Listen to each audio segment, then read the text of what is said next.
무형교에서 유형교회로 오늘의 묵상입니다. 오늘은 마태복음 26장 6절에서 10절까지 말씀을 묵상하겠습니다. 성경 말씀을 보겠습니다. 예수께서 베다니 나병 환자 시몬의 집에 계실 때에 한 여자가 매우 귀한 향유 한 옥합을 가지고 나와서 식사하시는 예수의 머리에 부으니 제자들이 보고 분개하여 이르되 무슨 의도로 이것을 허비하느냐?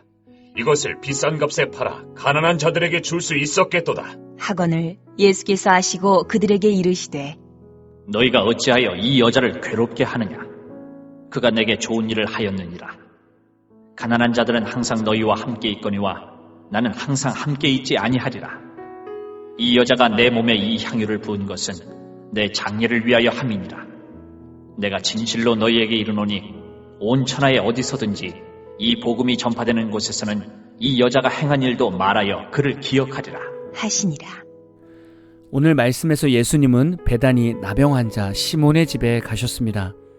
그곳에서 예수님은 식사를 하고 계셨습니다. 그런데 한 여자가 매우 귀한 향유 한 옥합을 가지고 예수님의 머리에 부었습니다. 예수님의 머리에 향유를 부었던 사람은 마리아라는 여인이었습니다. 마리아의 이 행동이 얼마나 황당한 상황입니까? 더욱이 마리아가 부은 향유는 나무 수액으로 만들어진 기름이나 고약으로서 진한 향취를 내뿜는 방향제를 가리킵니다. 이 향유 옥합은 매우 비싸고 희소하여 귀인들에게나 드리는 것이었습니다. 이것을 화폐 가치로 따진다면 약 300데나리온, 즉 노동자 한 명이 1년 동안 일해야 벌 수 있는 엄청난 액수였습니다. 이런 귀하고 값진 향유를 예수님 머리에 부은 것이죠. 주변의 반응이 어땠습니까? 난리가 났습니다. 이 비싼 것을 무슨 의도로 허비하느냐 라고 말을 듣고, 이 비싼 것을 이렇게 버릴 거면 팔아서 가난한 자들에게 나눠주지, 이게 뭐하는 짓이냐라고 소리를 듣고 있는 겁니다. 예수님께서는 이 여자의 행동을 보고 뭐라 하셨습니까? 이 여자를 괴롭게 하지 마라. 그가 내게 좋은 일을 하였다 라고 말씀하셨습니다. 제자들은 마리아에게 왜 이렇게 비난을 했을까요? 그리고 예수님은 왜 이 여인이 자신에게 좋은 일을 하였다고 말씀하셨을까요? 제자들 마음속에는 탐욕이 있었습니다. 이것을 팔아서 돈을 챙기고 싶은 마음이 있었던 거죠. 예수님은 이런 제자들의 마음을 아셨습니다. 또한 예수님은 마리아가 왜 이 향유를 부은 것인지 알고 계셨습니다. 바로 예수님의 장례를 미리 알고 예수님께 부은 것임을 알고 계신 겁니다. 우리는 오늘 제자들과 여인 이 두 부류의 등장인물들을 보면서 삶을 묵상해 보아야 합니다. 제자들의 마음이 단순히 그들만 가지고 있는 마음일까요? 제자들은 예수님을 따라다니면서 다른 이들을 통해서 받는 돈이 있었을 겁니다. 예수님께서 병을 고쳐주시면 돈을 주기도 했을 것입니다. 왜냐하면 이런 돈을 관리했던 자가 바로 가룟 유다였기 때문입니다. 예수님의 사역을 통해서 들어오는 돈을 보면서 탐욕이 생기지 않았겠습니까? 마리아는 예수님 때문에 비싼 향유를 깨뜨렸습니다. 이것을 제자들에게 주었다면 제자들은 가난한 자들에게 나눠준다고 말하지만 실제로는 자신들이 다 챙기려고 했을 것입니다. 그럼 우리의 삶을 볼까요? 우리가 하나님께 잘 되게 해달라고 기도하는 이유가 무엇입니까?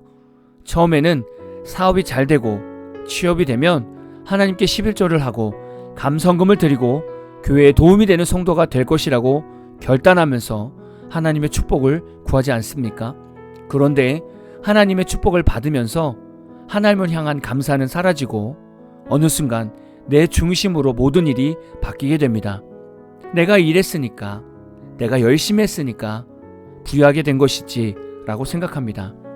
이런 삶은 하나님의 것을 내 것으로 탐하는 행위가 아닐까요?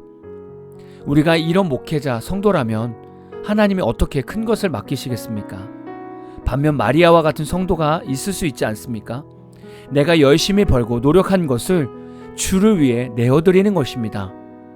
내 것을 들여서 교회를 세우고 힘든 성도를 살아가게 하고 복음이 전파될 수 있다면 내 것을 들여서 교회가 세워지고 힘든 성도들이 살아나고 복음이 전파될 수 있다면 나의 모든 것을 다 드려도 아깝지 않다라고 고백하는 성도들이 있습니다.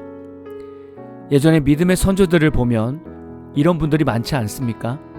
집을 팔아서 성전을 건축하고 밭을 팔아서 교회를 건축하는 성도님들이 많지 않았습니까? 이런 성도는 마리아와 같은 믿음을 가진 자입니다.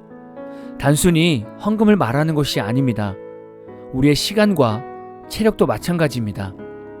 교회를 위해 쓰는 시간과 체력은 아까워하고 자신을 위해, 자신의 자녀를 위해 쓰는 시간과 체력은 너무나 당연하다고 생각하는 목회자와 성도가 있습니다.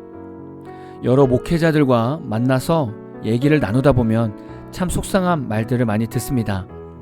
자신에게 맡겨진 성도를 위해서는 열정과 에너지를 다 쏟지 않지만 자신의 휴일과 휴가에 대해서는 필사적으로 챙기는 목회자가 있다는 겁니다. 이런 말들을 들으면서 저 스스로도 돌아보게 되고 저 또한 이런 일들에 당당할 수 없지 않은가라는 생각을 다시 한번 하게 됩니다. 여러분은 예수님을 믿지만 여러분 자신의 이익을 더 중요하게 생각하지는 않습니까? 아니면 예수님을 믿으면서 예수님이 주신 것보다 더 주님께 드리려는 마음이 있으십니까? 마리아가 욕먹고 비난을 받아야 하는 자였습니까? 오히려 격려를 받고 칭찬을 받아야 하는 존재입니다. 우리의 생각과 신앙이 마리아처럼 변하지 않으면 우리는 순간순간 주님을 향해서 인색할 수 있습니다. 오늘 하루 말씀을 묵상하면서 내가 주님께 드릴 수 있는 향유는 무엇인지 깊게 묵상하는 하루가 되시기를 진심으로 축복합니다. 오늘 마무리 찬양은 손유나님의 삶의 옥합이라는 찬양입니다. 찬양 후에는 잔잔한 연주곡이 있습니다. 말씀을 생각하면서 기도하는 시간을 가져보십시오.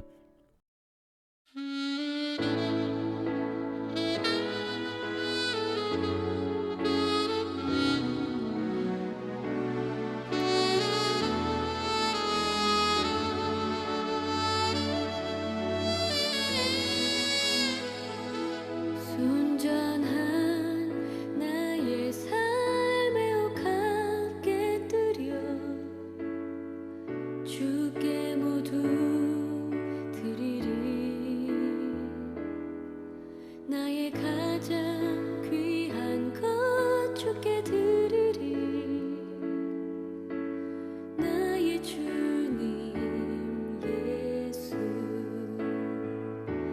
순전한 나의 삶